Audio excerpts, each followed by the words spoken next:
ગુજરાતમાં દારૂબંધીના દાવા પોકળ. ગુજરાત સરકારની કાગળ પરની દારૂબંધીની ઉડી ઠેકડી. અમરેલી જિલ્લાના બગસરાના લુંધિયામાં દારૂના નશામાં ધૂત શખ્સે ખેડૂત પર પાઇપથી કર્યો જીવલેણ હુમલો. ગાંધીના ગુજરાતમાં કડક દારૂબંધીના સરકારી દાવાઓની વાસ્તવિકતા ફરી એકવાર ઉઘાડી પડી છે.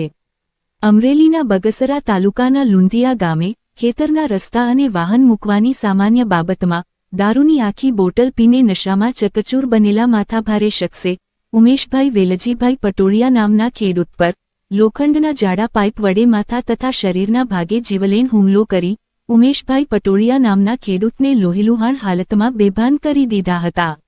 ઇજાગ્રસ્ત યુવક હાલ અમરેલી સિવિલ હોસ્પિટલમાં ગંભીર હાલતમાં સારવાર હેઠળ છે.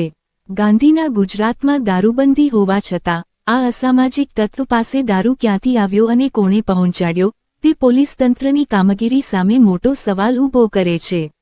અગાઉ પણ જુગાર અને પ્રોહિબિશનમાં સંડોવાયેલો આ શખ્સ હવે પોલીસ ફરિયાદ કરવા પર જાનથી મારી નાખવાની ખુલ્લેઆમ ધમકી આપી રહ્યો છે, જે દર્શાવે છે કે આવા અસામાજિક તત્વોને કાયદાનો કોઈ ખોફ રહ્યો નથી. સરકારની કાગળ પર ચાલતી દારૂબંધીની ઠેકડી ઉડાડતી આ ઘટનામાં દારૂ ક્યાંથી આવ્યો તેની તટસ્થ તપાસ કરી હુમલાખોર તેમજ દારૂ સપ્લાય કરનાર સામે કડક પગલાં લેવાય તેવી લોકમાંગ ઉઠી છે. આ સમગ્ર ઘટનાને લઈને સાંભળો શું કહ્યું હોસ્પિટલમાં સારવાર લઈ રહેલા ખેડૂતે. જુઓ આ ખાસ અહેવાલ. તમારું નામ શું છે? ઉમેશભાઈ વેલજીભાઈ પટોળિયા. અને કયા ગામમાં બનાવ બનેલો છે?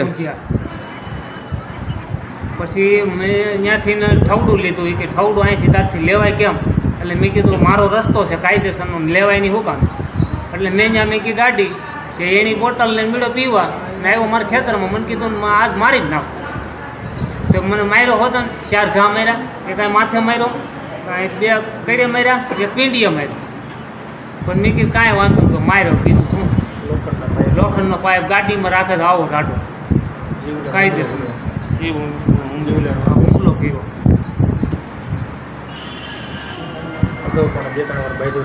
અગાઉ બાંધો મોરી બાંધો હતો ને ફરારી બાંધો. અમે કીધું અમે 2 ભાઈ જતા હતા વાડીએ. મેં કીધું તમે ઓલી વાડે જાઉં હું અહીંયા જાઉં. સુગરનો કેસ 2 વાર તો એમાં પકડાઈ ગયો, આ 3જી વાર આમાં. અને મિટિંગો કરે 5-5 દી રોજ વાડીએ, અને દારૂ તો વાડીએ જ હોય. લોખંડનો પાઇપ ગાડીમાં રાખે સ્પેશિયલ. એ કે એનથી જ માર્યો મને. એ કે તને પતાવી દઉં ન રાખું જોઈ લે કે 5 ટીમ. મેં કીધું તે વાંધો નહીં, બીજું હું મારી નાખ્યું. મેં કીધું હું પરિણામ આવી જોઈએ. હા એમ કેસ હું મેં કીધું મારે કેસ કરવો છે કે તો હું તને પતાવી દઉં ન રાખું, ધમકી દીધી.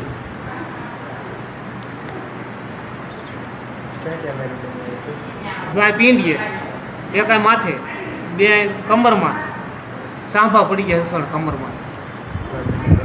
હલાદ તો થસોડું નથી. હા બસ સિવિલમાં અમરેલી સહી વટાણા કાલના આવ્યા છે. તમારું નામ શું? પરવીનભાઈ વેલજીભાઈ પટોળિયા.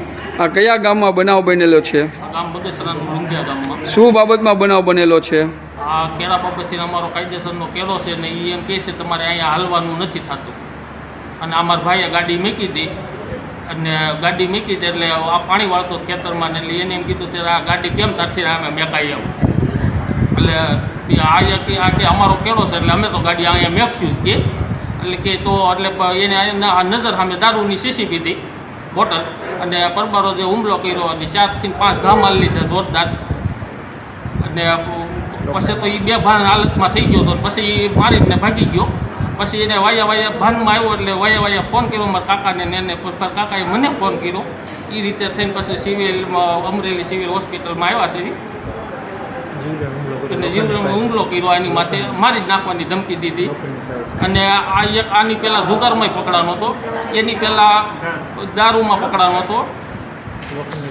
લોખંડનો પાઇપ ભેગો ને ભેગો રાખે છે, અને એ પાઇપ એ કે તને પતાવી દઉં એ કે અમને બેયને મારી નાખવાની ધમકી દઈશ. અને અમારો કાયદેસરનો કેળો છે. અમારે જે એક ખેતરમાંથી 2 ભાગ પડ્યા, એટલે પહેલું રોડ તો સહેલું છે ને બીજું મારું છે. એટલે મારે એમાંથી જ ચાલવાનું થાય કે બીજા ખેતરમાં ન ચલાતું. તો તમારી શું માંગ છે? હવે હવે આને ગમે સરકાર આને ગમે રીતે આને સરકાર હવેલ કરે કે જેલ હવેલ પોલીસ કેસ કરી નાખ્યો ને અમને ધમકી મારી પોલીસ કેસ કરો તો તમને અહીંયા જીવતા ન રહેવા દઈએ.